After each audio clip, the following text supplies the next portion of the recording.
Hello, good morning ulit guys. So, welcome back to my channel. At ngayon nga ay nandito na naman tayo sa Shatin.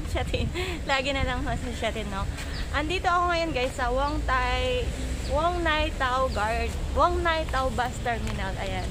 Dito ako. Kakababa ko lang kasi dito yung starting point ng aking hiking today. So, samahan nyo ako sa aking adventure again today guys. So, itutour ko kayo dun sa taas ng bundok mamaya.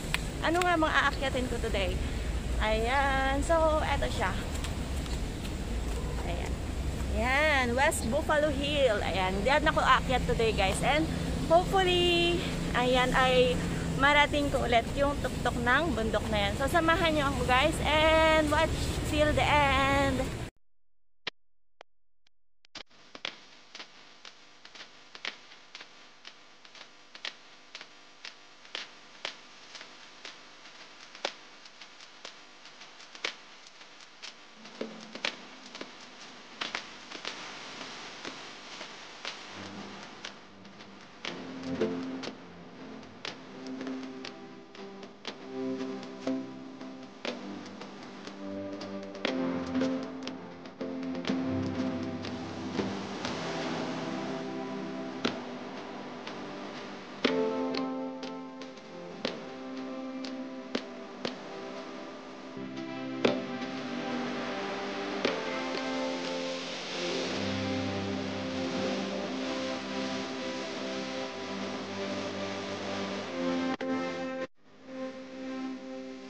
Guys, as of 9:30, nandito pa rin ako sa loob ng kagubatan. I started 8:30 and ayan, 1 hour na akong naglalakad and nandito pa rin sa loob ng gubat.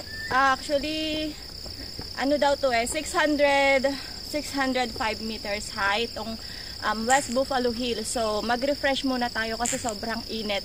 At saka mamaya, after mga siguro 15 minutes more na straight walking up ay ano ba sabihin yun, mawawala na yung mga puno mawawala na yung mga puno, as in magiging na siya, wala nang silong, kaya kailangan magpahinga muna tayo. So ayan guys, as we continue the trail, ayan, makakarating tayo dito sa point kung saan may 2 daan paakyat dito at saka may pababa dito. So, hindi ko rin alam kung saan yung tamang way. So, susundan ko to kasi dito may tali-tali. So, ito na lang muna yung susundan ko. So, tignan natin kung tama yung tatahakin ko. Kasi, if hindi naman, pwede namang bumalik. So, tsaka may naririnig akong lagas-lagas ng tubig. Parang may mini falls dito. So, samahan niyo ako guys. Let's see kung anong meron dito. Ang daming lamok. So, ayan guys, if you want to come here, be sure, ano siya, ano bang tawag dito sa ganito? Stream. Ayan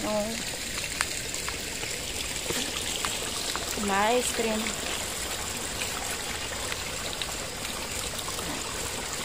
Alam kong pwede yan inumin. Hindi ko lang alam. Parang, ewan. So, parang tama naman yung way kasi meron din dito isang paakyat na naman dito. So, dito na lang tayo diretso.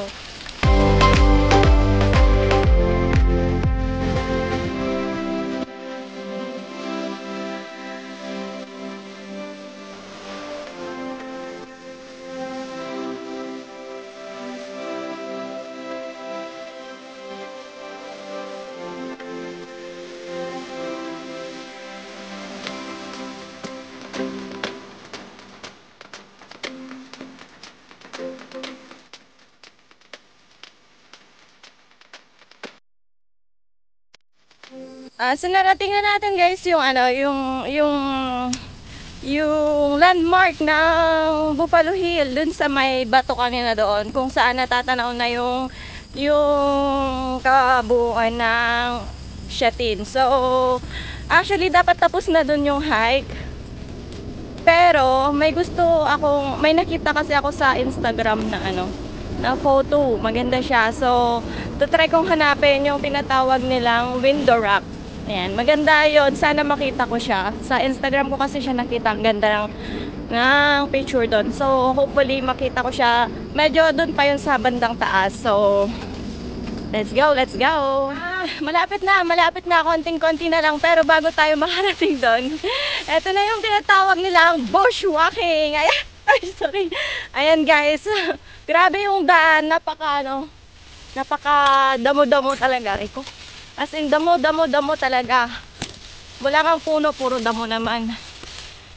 Ayan, good luck sa akin. Para lang akong nasa gitna ng maisan. Malapit na talaga, parang natatanaw ko na.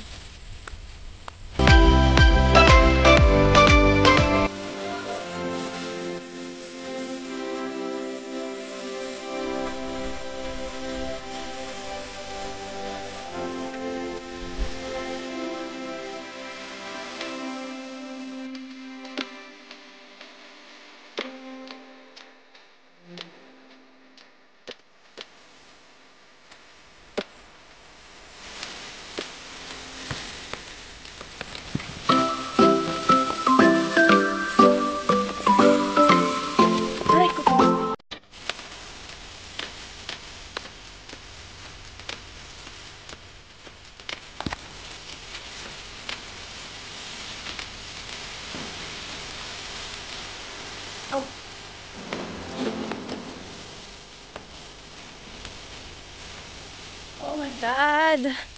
Yung mga damo, lagpas tao. Nangyari. Excuse me. Wala ito bang daan? Kasi, hindi naman yata kasi. Okay, wala eh. Ito talaga yung daan. Excuse me, padaan. Rico. Shit.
So, pagkatapos akong pinaikot-ikot ng bundok na to, ngayon natagpuan ko rin yung hinahanap ko, guys. Ayan. So, nandito na, papunta na ako sa tinatawag nilang Window Rock. Ayan, doon.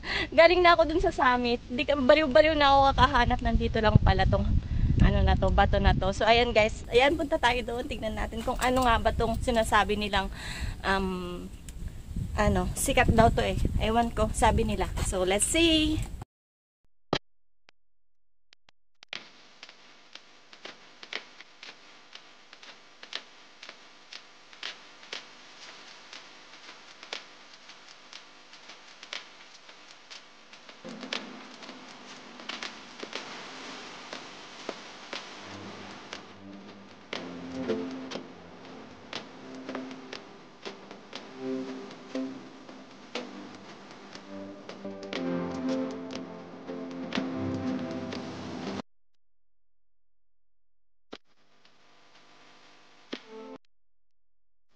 Ayan, madulas ang daan papunta doon. Oh, nakita ko na! Finally! Yes, success. And here we go. The window rack. Ayan siya guys. Tiyanan! Ang ganda nga.